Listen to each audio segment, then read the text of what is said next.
What up, though? So there's been a little bit of time between real talks. The last one I dropped, I kind of created it and I sat on it for about a week or so. I went back and forth and then finally decided to drop it. I hope you guys enjoyed it. We talked about grief and loss and some other things. This real talk, I want to talk about some important things I learned about leadership. This isn't going to be an all-encompassing kind of real talk. It's just one of the key points that I recognize about leadership. So a bit of a background: active duty military. I've been in a leadership position for about 20 years now, and I learned a lot of things through trial and error.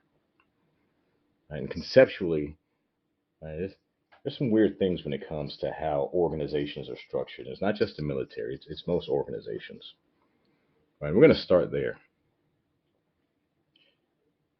It seems like every organization, right, be it a business, a company, military, whoever, seems like we'll put the people with the least experience in charge, right? We kind of look and go, you got a degree, you're in charge, but have the least amount of experience of everyone there, right? So you look at like middle management, right? That's where your knowledge and experience really are. That's a person who started off doing the job, whatever the job is, and they did the job so well that they were promoted to be in charge of the guy who does the job. So they understand every aspect of what needs to be done in order for the organization to be successful in whatever product they're putting out. They know the resources needed. They know the type of personalities of the people who are going to be successful. They understand the rules and the guidance and the limitations, and everything that has to happen in order for them to have a successful product on the other end. Now, the person in charge of him, they have no idea how any of that works. And it's weird that we do that.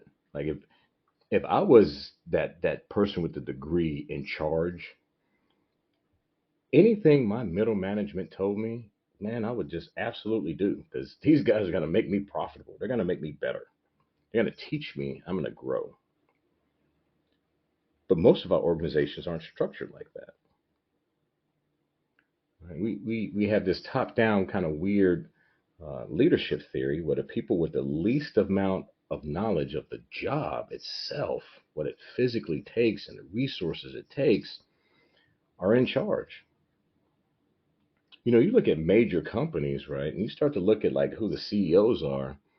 It's like they go from company to company, right, and a lot of the companies have absolutely nothing in common, right. It's like I don't understand why you're in charge if you have no idea what we do or how we do it. You just have a market analysis, or you're just trying to figure out a way to make more money. That's great. But if you want to know how to make more money or make a better product, then people you should be talking to are your middle management, right? It's a concept that no one seems to get, right? Very few companies do it. And I think if you looked at the middle management position or you advance from the guys who know the actual job and what's happening every day, right, in your factory or in your division, your department, whatever, you would do better. You would do a lot better. You would be way more successful than you are. Even if you're successful, you would be way more successful. And to bring this concept home, to really kind of break it down, I'm gonna kind of relate to a story that was in the news a few months ago. So Elon Musk, everybody talks about how smart he is and that he's a genius. Right? That's true, right? But whatever. But just because you're a genius doesn't mean that sometimes you don't just do dumb shit. Okay? You're the smartest man in the world, right? And you're still gonna do dumb stuff. You're gonna make stupid mistakes. So Elon Musk purchases Twitter. He goes out and buys Twitter. Then he fires all these people at Twitter. Now, when you come into an organization as a leader, there's going to be things that you look around and you see, and you're going to say, why do we do this that way? Or why do we do this thing, right? This extra step, this doesn't make sense. Right? I think I can streamline the process by getting rid of this extra, thing that we're doing. What you don't realize is there was probably a reason why that extra step or that extra thing was added that you weren't there for. You don't have the knowledge or experience to understand why it's there, and it's probably protecting you, right? Twitter's been around for a while.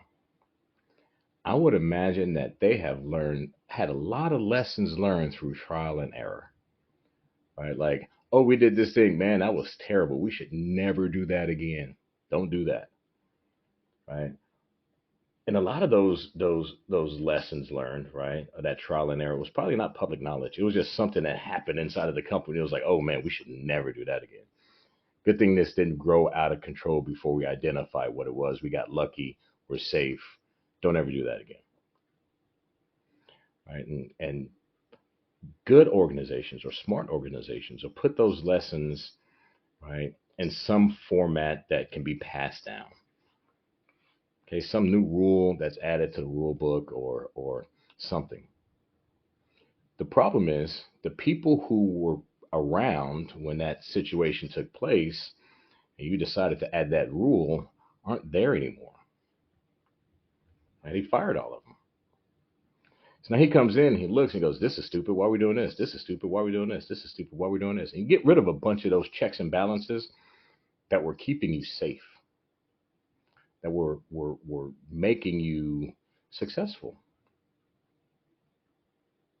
You get rid of the people who understand uh, the purpose and the idea behind Twitter, right? And how they can, mass market this thing and keep users using Twitter.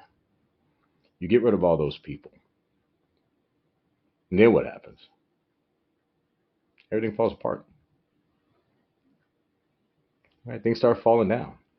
You start coming up with ideas because you've gotten rid of the smart people who will tell you, hey, that's a terrible idea, don't do that. You come up with these ideas and you implement them, and before you know it, you're failing.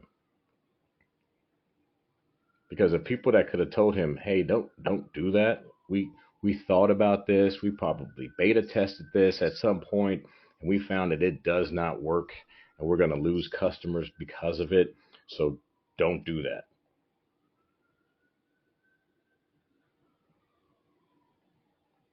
And he didn't listen. He made a big show of doing stuff like, was he carrying a kitchen sink out or something? Like, I'm so proud of firing these people. Hey man, you fired your knowledge base, your the people who could have grown and made that company profitable. Instead of firing him, you should have went to him and was like, hey, so what things are better for the organization that the previous leadership wouldn't listen to or wouldn't take advice on? That's where you should go. Right? If you are placed in a leadership position and you're coming in for the first time, this is what I tell people when they're coming in for the first time, right?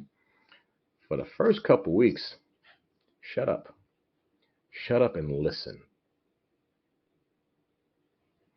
If you don't understand something or you don't quite, get why things are done that way, go to those guys in middle management who've been there longer, who have the experience, and one on one say, "Hey, explain this to me, make me smarter." Don't, just start walking in and saying, "Hey, we're not doing this," or "That's dumb," or just spouting off questions because you're in a leadership position. If you ask something dumb in front of your subordinates, they immediately start to question your ability to be in charge. It's natural instinct. You know, if let's say you became the manager at a Papa John's pizza and you guys are having a team meeting and you say, "Hey, Why do we make dough the day before? That's stupid. Why don't we just make dough the day of? And everyone in the room understands that it's impossible to keep up with the orders if you make the dough the day of. You're just going to look dumb. And so save those questions for one-on-ones with your middle management. Say, hey, I don't understand why we do this. And they'll explain it to you and go, oh, okay, got it. If you see a rule or a policy or something that doesn't make sense, go to that middle management guy who's been there forever and say, hey, why do we do it this way? Okay, that makes sense. If you have a better idea, then maybe try it. But remember, you don't have the experience that middle management guy has. And don't come in assuming that people are lazy and they don't want to do more. What you'll find is a lot of your middle management people have been trying to change the policies and the processes, and the leadership before you just wouldn't listen. Again, like I said, Elon comes in, you keep everybody there, you shut up for the first couple of weeks, you figure out how things flow, figure out who's who in the zoo, figure out who your real leadership is there, because someone may have a title and they're really not leading or running anything. It's someone else that's actually leading or running, that part of the organization. And once you've established that who's who in the zoo, then you ask those questions one on one. You know, I don't understand this. I don't understand that. And you get them to open up and tell you, hey, we've always done this, but I think it would be better if we move in this direction. Oh, trust me, you will be 100 times more successful when you do that. You will be 100% more respected by the people you're leading if you do that. Because now, when you ask those questions in front of the group, you're asking intelligent questions, and you have people in that room going, "Yeah, why didn't we ever think of that? Why didn't we change this a long time ago? This guy is smart. He knows what he's doing. He understands the job. Wow." It's just a simple leadership tool. Take your time, get to know the place, the people, the process, why things are in place, why we do it that way before you open your mouth. Because a couple things you need to understand as leadership.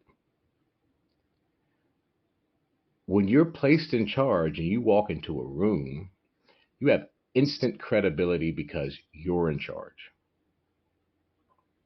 You can do one of two things. You can build that credibility or you can destroy that credibility. Sad thing is, when you destroy that credibility, it's going to take a long time to rebuild that credibility. If you would have just taken some time and sat back and listened,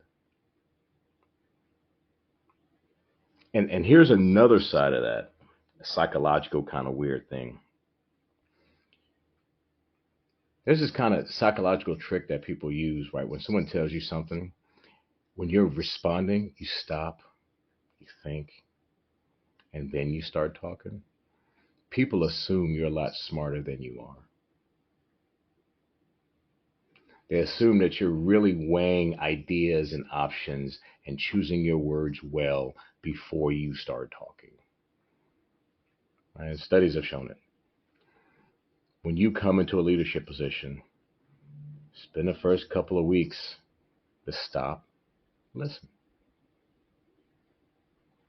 Right? If you can have a blank look on your face the whole time you're listening, that just means you're taking in information, you're understanding it, right? You're figuring out things for improvement, um, and you got to make things better. And people have more confidence in you. But you just come in and start barking orders and making shit up, um, because you're going to be in a room full of people who have probably experienced it and seen the failure, and how things didn't work. The other thing I want to kind of talk about with leadership,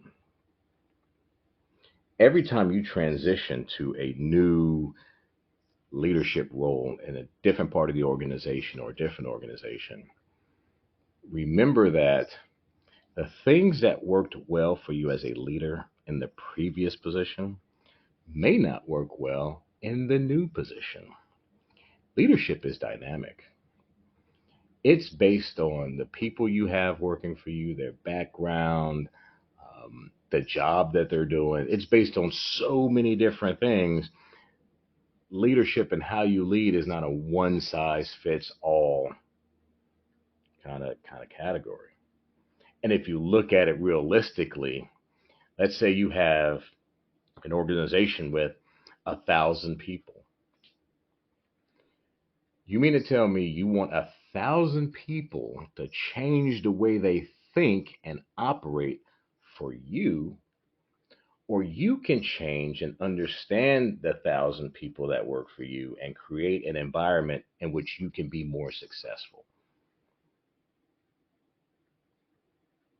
When you look at it from that perspective, you go, yeah, that's dumb for me to try and convince 1,000 people to think the way I do. Or I can just take what they're doing now and find ways to improve on it, and we can be successful together.